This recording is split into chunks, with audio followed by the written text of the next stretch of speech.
Bismillahirrahmanirrahim. Assalamualaikum warahmatullahi wabarakatuh. Hai, apa kabar semuanya? Saya harap kalian berada dalam keadaan sehat dan jangan lupa bahagia. Oke, anak-anak cerdas, di hari Jumat jam kelima ini berarti saatnya kita belajar apa? Ya, kita akan belajar kimia bersama siapa? Bersama saya tentunya. Saya adalah Siti Yulianita Utami atau kalian bisa memanggil saya Bu Tami. Saya adalah guru kimia yang akan mengajar kalian insya Allah selama 1 tahun ke depan. Oke, kita belum bisa bertatap muka ya, tapi setidaknya mungkin melalui ini kita bisa sedikit saling mengenal ya.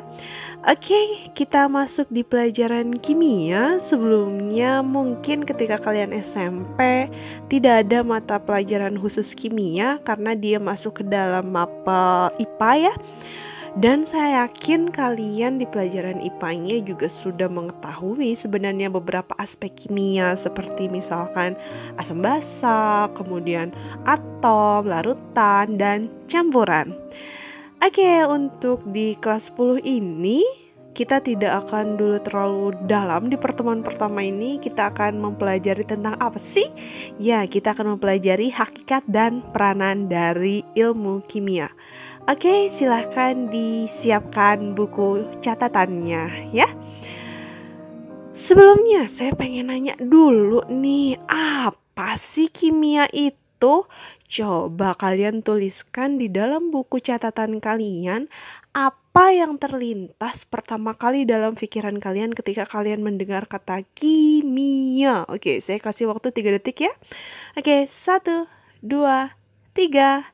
Oke, nah sekarang saya pengen tahu nih kimia tuh apa sih? Mungkin banyak orang ya kalau mendengar kata kimia itu terkesan kimia itu berbahaya, kimia itu mematikan, kimia itu meledak, bom atom dan lain sebagainya. Pokoknya dikatakan bahwa sepertinya kimia itu lebih ke arah negatif gitu ya, dengan penuh dengan rumus yang sangat menyulitkan seperti itu. Kalau pikiran kalian masih seperti itu, artinya kalian belum mengenal yang namanya kimia. Oke, sekarang kita kenalan yuk sama kimia itu apa sih gitu ya. Oke, sebenarnya kimia itu sangat dekat dengan kehidupan kita sehari-hari loh. Seperti kalau kita bernafas, apa yang kita hirup? Yes, udara. Saat kita menghirup udara isinya adalah oksigen. Saat kita menghela nafas, itu yang keluar adalah karbon dioksida. Nah, itu udah merupakan unsur-unsur dari kimia. Kemudian kalau kita haus, kita minum air pastinya dong. Nah, air itu apa sih senyawanya? H2O.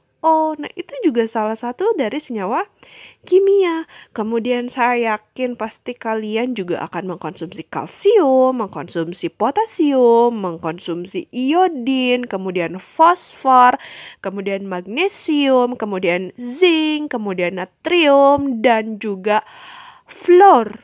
Loh, apa sih Bu itu? Perasaan saya nggak pernah makan itu deh. Saya nggak pernah mengkonsumsi itu deh. Bohong kalau kamu belum pernah mengkonsumsi ini. Karena apa? Karena unsur-unsur tersebut itu ada di dalam apa? Yes, nasi.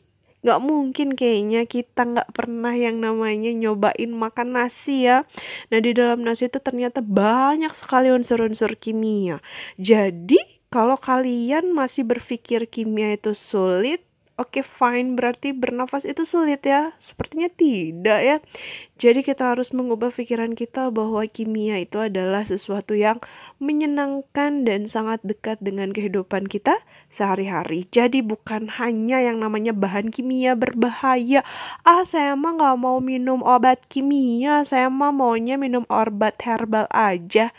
Sama aja, obat herbal pun mengandung bahan-bahan kimia, tapi bahan kimia yang dikatakan bahan kimia yang alami. Oke, kita cukup pengenalannya sampai di situ ya. Sekarang kita masuk lebih dalam lagi untuk mengenal kimia. Oke, kimia itu berasal dari kata alkimia yang dikatakan pertama kali oleh Jabir Ibnu Hayyan. Siapa sih beliau? Beliau itu adalah ilmuwan Islam yang menemukan asam sulfat ya. Dimana alkimia itu artinya adalah perubahan materi. Di dalam perubahan materi juga kita akan mempelajari apa? Susunan materi, kemudian ada struktur materi, dan yang terakhir itu ada sifat materi. Materi, materi, dan materi. Lalu sebenarnya apa sih materi? Coba kalian ingat kembali, apa sih itu materi? Materi itu adalah ya, segala sesuatu yang menempati ruang dan massa. Apakah kita manusia termasuk dalam materi?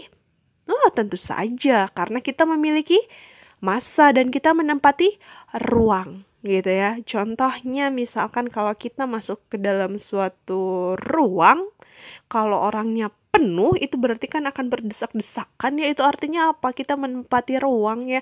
Bahkan udara saat kita meniup balon, balon itu akan mengembang, itu artinya apa? Ya, oksigen atau udara yang kita tiupkan ke dalam balon juga itu menempati ruang. Artinya dia pun memiliki massa yang bisa kita simpulkan bahwa udara juga merupakan materi. Nah, materi ini tersusun dari atom. Nah, kalau menurut John Dalton, atom itu adalah partikel dasar penyusun materi. Jadi, bisa kalian bayangkan ya betapa banyaknya materi di alam semesta kita ini. Bahkan dalam kehidupan kita sehari-hari lah. Seperti baju, kerudung, celana, rok, makanan, dan lain-lainnya. Itu semua berarti tersusun dari apa? Dari atom. Jadi sebenarnya kimia itu sangat dekat sekali dengan kehidupan kita. Oke, pertama kita akan mempelajari apa itu susunan materi. Nah, susunan materi itu akan mempengaruhi apa? Akan mempengaruhi sifat materi. Misalkan yang pertama ada apa? Ada air yang biasa kita konsumsi untuk minum ataupun untuk mandi, untuk mencuci dan lain-lain ya. Susunan dari air itu adalah terdiri dari hidrogen dan oksigen yang memiliki rumus senyawanya adalah H2O.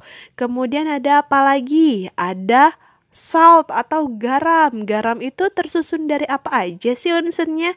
Ya, ada natrium dan klorin sehingga dia akan membentuk NaCl.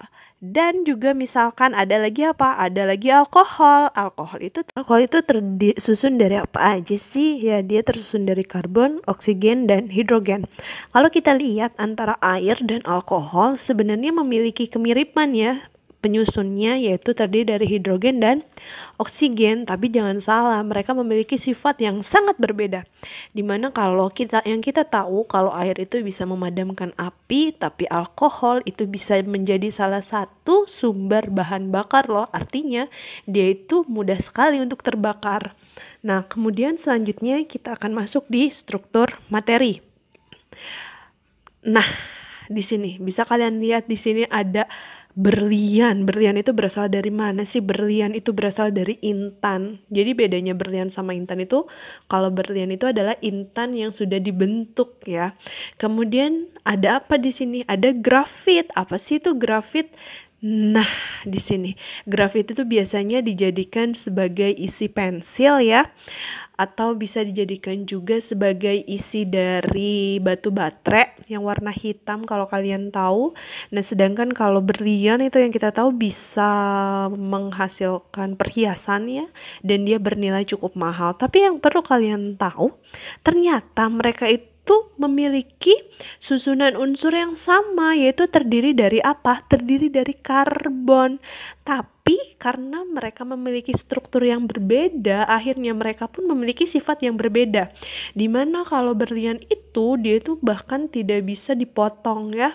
Dia hanya bisa dipatahkan oleh dia sendiri. Maksudnya apa? Jadi kalau untuk mematahkan berlian atau memotong berlian, kita juga harus menggunakan mata pisau yang terbuat dari berlian. Tapi sedangkan kalau pensil, coba kalau pensil kita bisa mematahkannya dengan sangat mudah. Padahal mereka berdua tersusun dari unsur yang sama, itu karbon. Dari harga pun ya bisa kita tahu sendiri ya, berlian itu seberapa mahalnya kalau dibandingkan dengan pensil. Nah, kemudian yang terakhir itu adalah perubahan materi. Nah, perubahan materi itu dibagi menjadi dua, ada perubahan fisika dan juga ada perubahan kimia. Nah, di sini bisa kalian baca sendiri ya perbedaannya apa. Yang paling signifikan itu adalah di mana pada perubahan fisika itu tidak terbentuk zat baru gitu ya. Sedangkan dalam perubahan kimia itu akan terbentuk zat yang baru. Nah, berikut contoh dari perubahan materi. Di sini ada perubahan kimia dan fisika dari sebatang kayu. Kalau perubahan fisika misalkan kayu dipotong, hasilnya tetap kayu. Nah, itu berarti tidak menghasilkan zat baru. Artinya dia hanya mengalami perubahan secara fisik. Ya, berubah bentuk saja gitu ya. Berubah ukuran gitu. Sedangkan kalau perubahan kimia misalkan kayu itu dibakar. Kalau kayu dibakar berarti dia akan menghasilkan arang. Oke, berarti dia akan menghasilkan zat yang baru. Makanya disebut sebagai perubahan kimia gitu. Nah, kemudian di sini juga ada beberapa perubahan fisika dan kimia yang bisa kalian lihat ya. Seperti ada pembuatan tape, kemudian ada tempe, ada pembuatan keju, ada kasus perkaratan, pembakaran lilin, kemudian petasan, dan ada pembusukan buah. Selanjutnya ada pencairan es batu, dan ada beras berubah jadi tepung. Nah, sekarang coba kalian tuliskan di dalam buku kalian. Menurut kalian kalau beras yang diubah menjadi tepung, apakah dia termasuk ke dalam perubahan fisika atau kimia? Nah, kemudian yang kedua, pembusukan buah. Coba kalau pembusukan buah kira-kira merupakan perubahan kimia atau fisika. Catat di buku kalian ya. Dan yang ketiga, es batu yang mencair. Nah, coba kalian tentukan juga apakah es batu yang mencair ini termasuk ke dalam perubahan fisika atau perubahan kimia. Oke, saya kasih waktu 5 detik. 1, 2, 3, 4, 5. Oke, kalau kalian sudah selesai, di-keep jawabannya di buku catatan kalian, nanti dikumpulkan kepada saya. Ya. Nah, mungkin sedikit untuk pengenalan tentang ilmu kimia tersebut ya. Kemudian ini ada tugas yang harus kalian kerjakan di hari kalian mengerjakan tugas, berarti itu adalah hari Rabu ya. Tugas yang pertama itu adalah carilah prosedur keselamatan kerja di laboratorium. Kemudian gambarlah simbol-simbol bahan kimia beserta artinya. Kemudian jelaskan langkah-langkah penyelamatan jika ada teman yang pingsan dikarenakan menghirup gas berbahaya di laboratorium. Dan yang keempat, bolehkah menggunakan sepatu terbuka ketika sedang bekerja di laboratorium? Jelaskan alasanmu gitu ya. Oke, untuk tugasnya akan saya berikan penjelasan. Langkah-langkah pengerjaan tugasnya. Yang pertama, kerjakan tugasnya harus di buku catatan kimia. Ingat ya, nggak boleh di buku lain. Kemudian yang kedua, foto hasil pekerjaan kalian. Ya, kemudian jangan lupa di foto itu nanti kalian tuliskan nama dan juga kelas biar supaya tidak tertukar dengan kelas lainnya ya. Yang ketiga, nanti kalian kirimkan hasil pekerjaan kalian ke Google Form yang nanti akan saya beritahukan di grup. Dan yang keempat, pengumpulan tugas paling lambat hari Rabu tanggal 31 Juli 2020 pada pukul 12. Oke, sekian mungkin materi yang bisa saya sampaikan tentang hakikat ilmu kimia dan peranannya.